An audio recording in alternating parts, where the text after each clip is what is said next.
You rather watch your parents have sex every day for the rest of your life? क्या हो गया रणवीर भाई को? और अपने पकड़ लीजिए तुरंत. Or would you join in once and stop it forever? Join in? What the fuck, man? আমরা সাধারণত কাদেরকে ফলো করি জানেন? যাদের নর্মাল মানুষের থেকে বিশেষ কিছু ট্যালেন্ট থাকে তাদেরকে আমরা সবসময় ফলো করে থাকি. সেটা অ্যাক্টর হতে পারে, ক্রিকেটার হতে পারে, কমেডিয়ান হতে পারে, বা যে কেউ, মন্ত্রী বলুন বা ইউটিউবার বলুন, ইত্যাদি ইত্যাদি.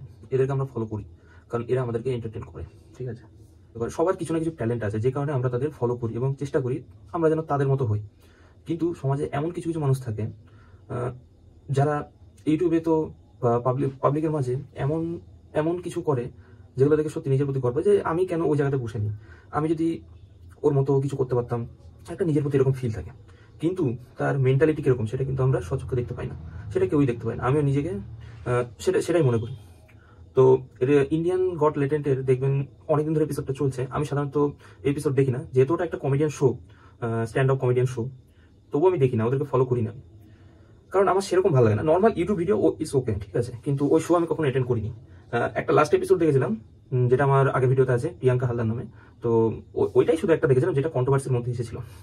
তো লেটেস্ট যেটা লাস্ট শো হয়েছিল সেখানে আশিস চাঞ্চল নিয়ে গেছিল, ওনাকে আমি অনেক পছন্দ করি, ওনার ভিডিও আমার অনেক ভালো লাগে. তারপরে রণবীর এলাহাবাদিয়া গিয়েছিল, যার পডকাস্টগুলো আমার খুব ভালো লাগে, কারণ অনেক বড় বড় সেলিব্রিটিরা তার পডকাস্টে জয়েন করে, আমার খুব ভালো লাগে. তো কথাবার্তাও ভালো, যেগুলো জ্ঞান দেয় সেগুলো যথেষ্ট ভালো হয়. কিন্তু এই যে লাস্ট শো, এগুলোতে এরা দুজন অ্যাটেন্ড করেছিল, কিন্তু ওই শোতে এমন কিছু একটা বলে দেয় যে কারণে সেটা কন্ট্রোভার্সির মুখোমুখি হয়ে যায়. Watch your parents have sex. कभी वजाइना देखिए 2 crore in cash. अगर आपको कोई बोले 1 करोड़ रुपए में रणवीर भाई का चूसना है तो आप कौन सी पोजीशन में चूसेंगे? Not interested. 2 crore in cash. Right now? Yeah, right now. 2 crore in cash. You'd suck my dick. Let's go भाई, आप लग रहा है. Let's go. मेरे से 1 लाख एक्स्ट्रा. দেখুন, একটা স্ট্যান্ড আপ কমেডিয়ানে ডার্ক মিম জোক হয়ে থাকে, এটা নর্মাল, এখনকার জেনারেশন এটা নর্মাল.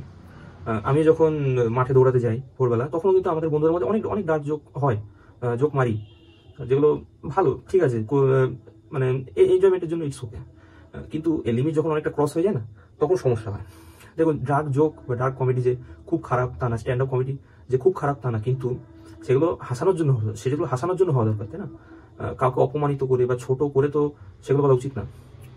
তো এই লাস্ট যেটা শো হয় সেখানে রণবীর মা বাবার সেক্সুয়ালিটি নিয়ে কথা বলে দেয় এবং এটাও বলে যে সে কি তাদের সাথে জয়েন করবে. এই শুধুমাত্র এই কথাটার জন্য এটা একটা এই ইন্ডিয়ার মধ্যে কন্ট্রোভার্সিতে জড়িয়ে পড়েনি.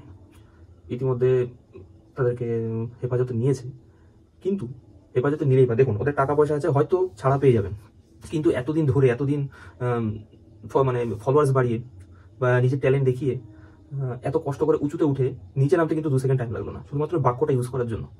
আমিও স্ট্যান্ড আপ কমেডি পছন্দ করি, রবি গুপ্তা, জাকির খান, এদেরকে ফলো করি. এদের স্ট্যান্ড আপ কমেডি আমার যথেষ্ট ভালো লাগে, অনেক ভালো, অনেক বেটার. কোনো খিস্তি খামারি না, কোনো কিচ্ছু না, নর্মালি আপনাকে হাসাবে, নর্মাল কথা বলে হাসবে.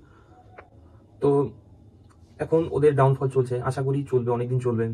এখনো আপনারা যারা ওদেরকে ফলো করে থাকেন বা ফলো করছেন, আমার মনে হয় না তাদেরকে ফলো করা উচিত. কি শিখবো এদের কাছ থেকে? আমরা কি শিখবো? বাবা মার যে প্রতি সম্মান আছে সেটাও তো নষ্ট হয়ে যাবে এখনকার জেনারেশনে এসব শিখলে. এগুলো তো ডার্ক কমেডি হতে পারে না, জোক হতে পারে না, লিমিটের বাইরে চলে গেছে. আমি এটাও বাদ দিলাম আমি সময় রানা, মানে যার শো অ্যাকচুয়ালি, আপনি জানেন না নেক্সট মানে রিসেন্ট যে ভিডিওটা আপলোড হয়েছে সেটা দেখেছেন কিনা?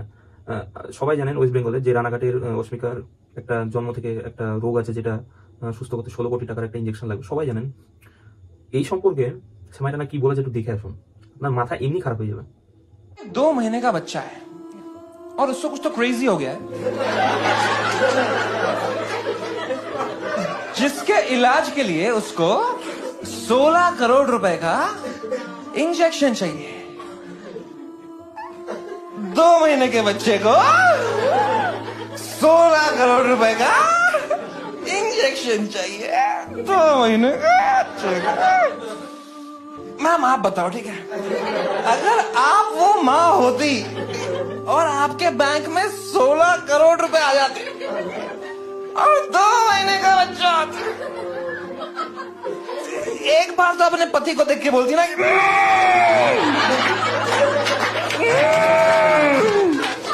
Inflation is rising.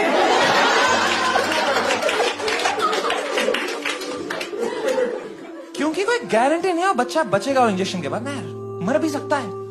सोचो क्या लॉस होगा मर गया इंजेक्शन के बाद। और उससे भी खराब सोचो 16 करोड़ के इंजेक्शन के बाद बच्चा बच गया और फिर बड़े होके बोलता है I want to become a poet. मैं तो झूठा लगा नहीं नहीं नहीं नहीं नहीं नहीं नहीं नहीं कुछ तो क्रेजी कर नहीं नहीं नहीं 16 करोड़ दिया चल एक लंड पे पुशअप मार दो चल अभी। সব কিছুরই একটা লিমিট থাকে, সহ্য ক্ষমতা থাকে, কিন্তু যখন সহ্য ক্ষমতা মানুষ হারিয়ে ফেলে না তখন আর কিছু করার থাকে না। আমরা ফলো করছি এমন কিছু মানুষদের যাদের কোনো সেন্সই নেই, কি বলছে সজ্ঞানে বলছে না অজ্ঞানে বলছে, কোনো সেন্সই নেই। কারণ যেহেতু ঘটনাটা নিজের সাথে ঘটেনি, নিজের ফ্যামিলির যদি কারোর সাথে ঘটতো, তাকে নিয়ে যদি কেউ খিল্লি করতো, তখন আঘাতটা কোথায় লাগতো বুঝতে পারতো না। আমাদের কিছু করার আছে না আপনাদের কিছু করার, আপনারা কি করেন ফলো করবেন আনফলো করবেন, এদেরকে সাপোর্টই বা করার কি দরকার? এত মাথাতে উঁচুতে উঠিয়েছে কারণ আমরাই তো উঠিয়েছি না, এদেরকে নিচে নামানোর দায়িত্ব কাদের? আমাদের দায়িত্ব, আমরাই নামাবো। ফলো কি করতে করছি ভাই আমরা? এরপরেও দেখছি কিছু মিলিয়ন লোক ফলো করে রেখেছে এখনো পর্যন্ত। কেন করে রেখেছে? ইন্টারেস্টেড নাকি তারা? কিছু ইউটিউবার দেখছে সাপোর্ট করছে, কেন সাপোর্ট করছে? বাবা মায়ের বিরুদ্ধে মানে একটা খারাপ বিষয়ে কথা বলছে, আপনারা তাদের সাপোর্ট করছেন, তার মানে আপনারা ফ্যামিলিতে এরকম কিছু করেন, এটাই মানতে হবে আমাদের। কি বলবো এদেরকে? এদের কোনো মানসিকতা বলে কিছুই নেই। আজই ফলো করুন, আনসাবস্ক্রাইব করুন, দরকার নেই, ওদেরকে ফলো করার কোনো দরকার নেই। ফলো না করলেও চলবে, যেমন আছেন তেমন অনেক বেটার। এর থেকে ভালো রবি গুপ্তাকে ফলো করুন, কবির খানকে ফলো করুন, বেটার হবে, বেটার। আমি বলছি বেটার হবে, আমি ফলো করি, আপনারাও করুন, ভালো হবে।